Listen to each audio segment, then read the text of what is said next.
నా దుఃఖములో ఓదార్పువై, నా శ్రమలో నా సహాయకుడవై, నా ఒంటరితనంలో నేను నీతోనే ఉన్నాను అని వాగ్దానం చేసిన దేవా, యేసయ్యా, నీ ప్రేమ గొప్పతనం గురించి తెలుసుకున్నాను. నీ ప్రేమను విడిచిపెట్టి ఈ లోక ప్రేమల కోసం ఎప్పుడూ పరుగులు తీయను. నువ్వు ఇప్పుడు చూసేది గాయము, కానీ త్వరలో చూడబోయేది స్వస్థత. నువ్వు ఇప్పుడు చూసేది నిస్సహాయత పరిస్థితి, కానీ త్వరలో చూడబోయేది నూతన తలుపు తెరవబడటం. నువ్వు ఇప్పుడు చూసేది విరిగిపోయున్నది, కానీ త్వరలో చూడబోయేది అతి శ్రేష్టమైన కావ్యం. అది యెహోవా వలన కలిగినది, అది మన కన్నులకు ఆశ్చర్యము. నీ కన్నీళ్లు ఎవ్వరు చూడలేదనుకున్నావేమో, ఎవ్వరికి తెలియదు, అర్థం కాదనుకున్నావేమో, కానీ అది దేవుని సన్నిధిలో బిగ్గరగా వినబడింది. ఆయన నీ పక్షాన న్యాయం జరిగిస్తాడు. యేసు నిమిత్తం పడే ఏ బాధ కూడా వ్యర్థంగా పోదు. నువ్వు దేవుణ్ణి తెలుసుకోగానే నీ చుట్టూ ఉన్న అన్యజనులు నిన్ను చులకనగా చూడటం, హేళన చేయడం వంటివి చేస్తూ ఉంటారు. వాటిని బట్టి బాధపడకు. యేసు ప్రభువు ఈ లోకంలో జీవించనంతకాలం ఆయన్నే ఈ లోకం అవమానించి, ఎగతాళి చేసి, నిందించింది, హింసించింది. ఆయన్నే ఆ విధంగా చూసిన ఈ లోకం నిన్ను గొప్పగా చూడాలని ఆశించకు. దేవుని ఎదుట పరిశుద్ధంగా నిలబడటానికి ప్రయత్నించు. ఆయన నిమిత్తం నిందలు పడువారు ధన్యులు. ఆమెన్. దేవుడు తన దూతల్ని మనకి కావాలిగా ఉంచాడు. సమస్యలు ఎంత పెద్దవి అయినా, శత్రువులు ఎంత బలవంతులు అయినా, చుట్టూ ఎంత కఠిన పరిస్థితులు ఉన్నా వాటిని చూసి భయపడవద్దు. ఎందుకంటే దేవుని దూతల కాపుదల మనకు, మన కుటుంబానికి ఎప్పుడూ ఉంటుంది. మనం దేవుని యందు భయభక్తులు కలిగి జీవిద్దాం. ఆయన మనకి ఏ అపాయము రాకుండా కాస్తాడు.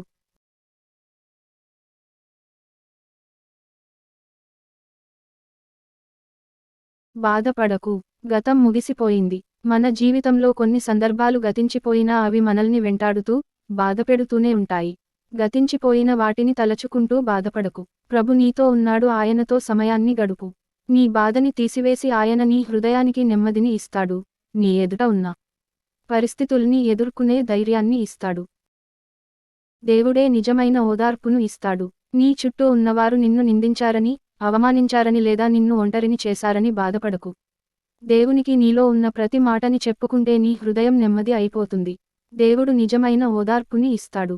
ఆయనతో ఉంటే నీ హృదయంలో ఎటువంటి ఆందోళన లేకుండా ఎలాంటి పరిస్థితిని అయినా ఎదుర్కోగలిగే ధైర్యం కలుగుతుంది. ఆమెన్. నీవెలా ఉన్నావు? హన్నాలా ఉన్నావా? హన్నా ఒక గొడ్రాలు. పిల్లల కోసం ఎంతో కాలం ఎదురు చూసింది. ఎన్నో నిందలు అనుభవించింది. యాజకుడైన ఏలీ ఆమెకు కుమారుడు పుడతాడని ప్రవచించినప్పుడు అలా జరిగితే ఆ బిడ్డను దేవునికి సమర్పిస్తాను అని ఆమె మొక్కుకుంది. నిజంగానే దేవుడు ఆమెకు కొడుకుని అనుగ్రహించాడు. ఆమె మొక్కుకున్న ప్రకారమే తన బిడ్డను దేవునికి సమర్పించింది. మనలో చాలా మంది ప్రభువుకు చాలా మాటలిస్తాం. ఇంత కానుక ఇస్తానని, ఇంతసేపు ప్రార్థిస్తామని, రోజూ బైబిల్ చదువుతానని, ఈ తప్పిదాలు విడుస్తానన ఇలా ఎన్నో సమర్పణలు చేస్తుంటాం. కానీ చిన్న చిన్న ఆటంకాలకు భయపడి, ఆశలకు లోబడి, నిర్లక్ష్యంతో కూడిన సోమరితనం వలన దేవునికిచ్చిన మాటలను నెరవేర్చని వారిగా ఉంటున్నాం. స్నేహితులారా, హన్నా అయితే లేక పుట్టిన తన కుమారుని మీద ఎంతో మమకారం ఉన్నప్పటికీ ప్రభుకిచ్చిన మాటను నెరవేర్చడం కోసం తన ఆనందాన్ని కూడా విడిచిపెట్టింది. మరి నీవెలా ఉన్నావు? ప్రకటన 3వ అధ్యాయము 14 నుండి 20. ఆమేన్. అనువాడును నమ్మకమైన సత్యసాక్షియు దేవుని సృష్టికి ఆదియునైనవాడు చెప్పు సంగతులేవనగా, నీ క్రియలను నేనెరుగుదును. నీవు చల్లగానైనను వెచ్చగానైనను లేవు. నీవు చల్లగానైనను వెచ్చగానైనను ఉండిన మేలు. నీవు వెచ్చగానైనను చల్లగానైనను ఉండక నులివెచ్చనగా ఉన్నావు గనుక నేను నిన్ను నా నోట నుండి ఉమ్మివేయ నుద్దేశించుచున్నాను. నీవు దౌర్భాగ్యుడవును, దిక్కుమాలిన వాడవును, దరిద్రుడవును, గ్రుడ్డివాడవును, దిగంబరుడవునై ఉన్నావని ఎరుగక నేను ధనవంతుడను, ధనవృద్ధి చేసియున్నాను, నాకేమీయు కొదువలేదని చెప్పుకొనుచున్నావు. నీవు ధనవృద్ధి చేసి కొనునట్లు అగ్నిలో పుటమువేయబడిన బంగారమును, నీ దిశమొల సిగ్గు కనబడకుండునట్లు ధరించుకొనుటకు తెల్లని వస్త్రములను, నీకు దృష్టి కలుగునట్లు నీ కన్నులకు కాటుకను నా యొద్ద కొనుమని నీకు బుద్ధి చెప్పుచున్నాను. నేను ప్రేమించువారినందరిని గద్దించి శిక్షించుచున్నాను గనుక నీవు ఆసక్తి కలిగి మారు మనస్సు పొందుము. ఇదిగో నేను తలుపు నొద్ద నిలుచుండి తట్టుచున్నాను. ఎవడైనను నా స్వరము విని తలుపు తీసిన ఎడల, నేను అతని యొద్దకు వచ్చి అతనితో నేనును, నాతో కూడా అతడును భోజనము చేయుదుము. సత్యం. ఈ లోకంలో ఒక్కొక్కరిది ఒక్కో నమ్మకం.